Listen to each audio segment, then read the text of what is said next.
সচেতন নাগরিক সমাজ এবং আলেম ওলামাদের বাধা বিপত্তি সত্ত্বেও বাংলাদেশে মানবাধিকার কমিশনের কার্যক্রম শুরু করেছে জাতিসংঘ। এ মর্মে নিউজ দেখতে পেয়েছি গণমাধ্যমে। প্রশ্ন হলো, এত বাধা বিপত্তি উপেক্ষা করে যখন তাদের কার্যক্রম চালু করা হয়েছে, এখন আমাদের করণীয় কী হতে পারে?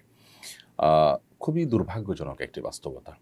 বাংলাদেশে জাতিসংঘের মানবাধিকার কমিশনের কার্যক্রম নিয়ে এত আপত্তি তোলা হয়েছে এবং জাতিসংঘ সদস্যভুক্ত এতগুলো দেশের মধ্যে সামান্য হাতে গোনা কয়েকটি দেশে মাত্র তাদের কার্যক্রম চলমান আছে এবং সে দেশগুলো যুদ্ধরত কিংবা গৃহযুদ্ধে লিপ্ত অনেকটা।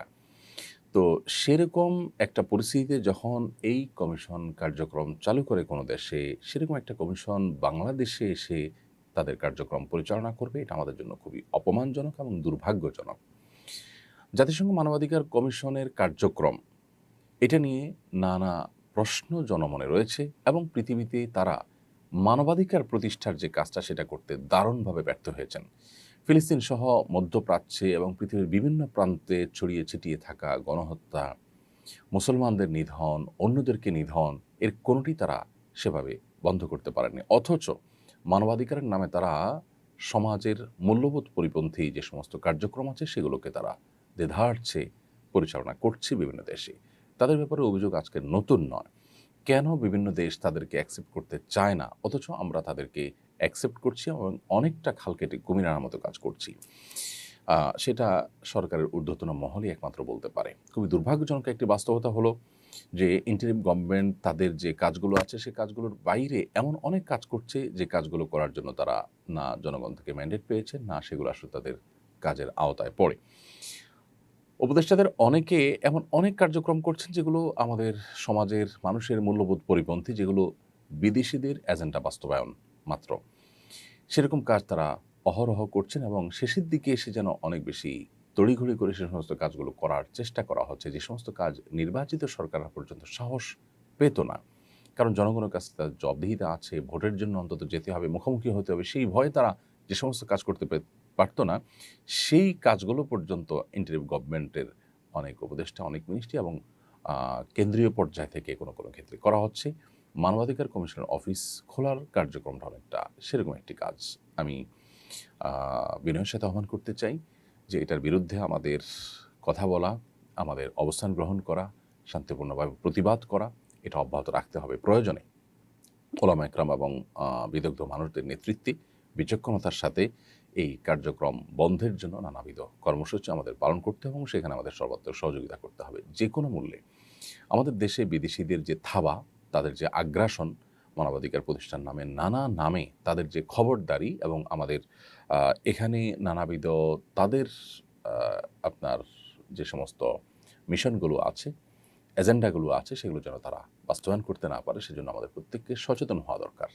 দীর্ঘদিন হয়ে যাওয়ার পরও, স্বাধীনতার বহু বছর পার হওয়ার পরও আমরা আমাদের কাঙ্ক্ষিত জায়গায় যেতে পারিনি।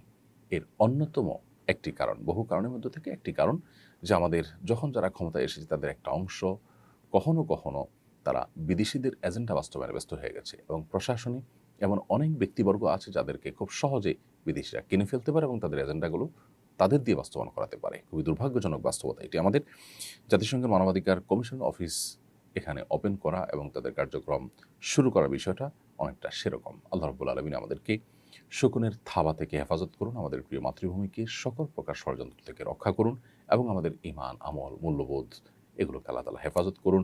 আমাদের স্বাধীনতা, সার্বভৌমত্ব যাতে কোনোভাবে নষ্ট না হয়, এ দেশটাকে যাতে কোনোভাবে বিভক্ত করার চক্রান্ত কেউ করতে না পারে।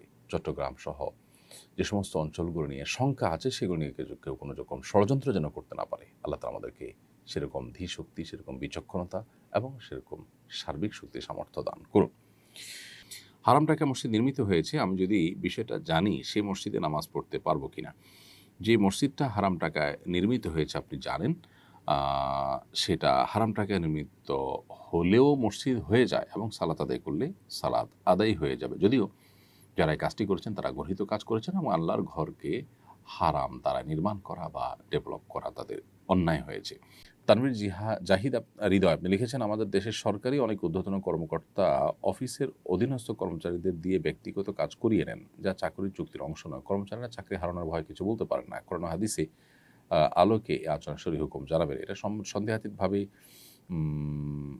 আপনার অন্যায় এবং গুনাহের কাজ, এবং এটা জুলুম।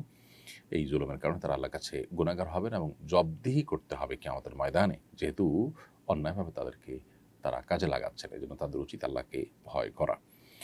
এরপরের প্রশ্ন হলো, আমার হাসব্যান্ড রেশন পায় প্রতি মাসে। রেশন চাকুরিজীবী এবং তার স্ত্রী সন্তানের জন্য দেয়া হয়। আমার শাশুড়ি বলেছেন কিছু রেশন ওনাকে দিতে, এরপর থেকে অর্ধেক আমরা রেখে বাকি অর্ধেক তাকে দেই। 1 মাসের রেশন দিয়ে পুরো পরিবার চলা যায়, কিন্তু আমার শাশুড়ি রেশনের বাকি অর্ধেকও চাইছেন আত্মীয়দের দেওয়ার জন্য। আমার হাসব্যান্ড তাও দিতে চান, মা কিছু চাইলে সে না করতে পারে না। কিন্তু প্রশ্ন হলো, আমার শাশুড়ির আবদার গ্রহণযোগ্য কিনা। মা হিসেবে সন্তানের কাছে চাইতেই পারেন, যদি মা মনে করেন যে সন্তানের এটা ছাড়াও চলে, তাহলে সেক্ষেত্রে যেহেতু অন্য আত্মীয়দেরকে দিতে চাইতেছেন, তার মানে এটা একরকম দানের সওয়াব পাওয়ার ব্যাপার। তো মা সে আবদার তো করতেই পারেন, কিন্তু যদি এটা দান করলে সন্তানের কষ্ট হবে, সন্তান নিজের চলার মতো অবস্থা নেই, তাহলে সেক্ষেত্রে মা তো এ আবদার করা অনুচিত। অর্থাৎ এটা ভ্যারি করবে পুরো অবস্থার উপরে। আর সন্তান হিসাবে আপনার স্বামীর জন্য এটা কর্তব্য নয় যে মা বললেই সেটা দিয়ে দিতে হবে। যদি বিশেষ করে তার যদি অসুবিধা হয়, কষ্ট হয়, তাহলে সেক্ষেত্রে দিতে তিনি বাধ্য নন, তবে আদবের সাথে মাকে বুঝিয়ে বলা দরকার। ফজিলাতুন নেসা লিখেছেন, আমি প্রাথমিক বিদ্যালয়ে জব করি, না করলেও চলে, শুধু শখ করে চাকরি করা। মুসলিম নারী হিসাবে এটা কি আমার জন্য জায়েজ হবে, দয়া করে জানাবেন। বোন ফজিলাতুন নেসা, আপনি যদি বিবাহিত হন তাহলে সেক্ষেত্রে আপনার স্বামীর অনুমোদনের ক্ষেত্রে প্রয়োজন। স্বামীর সংসার যখন করবেন তখন স্বামীকে আল্লাহ রাব্বুল আলামিন অভিভাবকত্বের জিম্মাদারি দিয়েছেন, দায়িত্ব দিয়েছেন। একটা দাম্পত্য জীবনে সুখ শান্তির জন্য একে অন্যকে সমীহ করা, শ্রদ্ধা করা, স্নেহ করা, ভালোবাসা, এটা যেমন গুরুত্বপূর্ণ, ঠিক তেমনিভাবে একজনকে অভিভাবক হিসাবে মানাটা এটা প্রয়োজনীয়। একটি দোকানে দুজন মানুষ যদি কাজ করেন, তাদের মধ্যে একজন দায়িত্বশীল, একজন তার সহকারী বা তার অধীনস্থ হিসাবে কাজ করতে হয় শৃঙ্খলার প্রয়োজনে। এই প্রয়োজনটা আমরা অনেকে আজকাল বোঝার চেষ্টা করি না। অতি অধিকার সচেতনতা এটা আমাদের পরিবার ব্যবস্থাপনা, আমাদের দাম্পত্য জীবন, আমাদের সুখ শান্তিকে কেড়ে নিয়ে যাচ্ছে এবং ধ্বংসের দ্বারপ্রান্তে নিয়ে যাচ্ছে। সো আপনি বিবাহিত হয়ে থাকলে স্বামীর, যেহেতু আপনি অধীনে, স্বামী যেহেতু আপনার অভিভাবক, বিধায় তাকে আপনি সম্মত করে আপনি এটি করতে পারেন, যদি পর্দা মেনটেন করে আপনি করতে পারেন। আর যদি সেখানে পর্দা মেনটেন করা সম্ভব না হয়, সহকর্মীদের সাথে অন্যান্য ক্ষেত্রে আপনাকে পর্দা লঙ্ঘন যদি করতে হয়, তাহলে সেক্ষেত্রে চাকরি করা আপনার জন্য জায়েজ হবে না। ওয়েস্টের কালচারে নতুন বছর উদযাপন করতে গিয়ে আমার খালাতো ভাই মদ্যপান করে ফেলে, পরে সে অনুতপ্ত হয়। এর কিছুদিন পর সে ওমরা করে, তার ওমরা কবুল হবে কিনা। কেউ কোনো গুনাহে লিপ্ত হলে, সেটা মাদক সেবন হোক বা অন্য কোনো গুনাহে লিপ্ত হলে, তিনি যদি অনুতপ্ত হয়ে আল্লাহ তাআলার কাছে খালেস অন্তরে তওবা করেন, আশা করে যে আল্লাহ তাআলা তাকে মাফ করবেন। কারণ আল্লাহ রাব্বুল আলামিন কোরআনে কারিমে আমাদেরকে নির্দেশ করেছেন, ওয়াতুবু ইলাল্লাহি জামিআন আইয়ুহাল মুমিনুন, হে ঈমানদাররা তোমরা সবাই আল্লাহর কাছে তওবা করো। আল্লাহ বলেছেন, ইন্নাল্লাহা ইয়াগফিরুয যুনুবা জামিআ, আল্লাহ তোমাদের সব গুনাহ মাফ করে দিবেন। সো তওবা করা উচিত এবং আল্লাহ তাআলা আমাদেরকে মাফ করবেন সেই প্রত্যাশা রাখা উচিত। অতএব সেই গুনাহের পর যখন তিনি অনুতপ্ত হয়েছেন, তওবা করেছেন, তারপর তিনি উমরা করলে, সে উমরা যথাযথভাবে করে থাকলে ইনশাআল্লাহ কবুল হতে পারে। আল্লাহ তাআলার কাছে সেই প্রত্যাশা তিনি অবশ্যই রাখতে পারেন। আস-সুন্নাহ ফাউন্ডেশন, উম্মার স্বার্থে সুন্নাহর সাথে।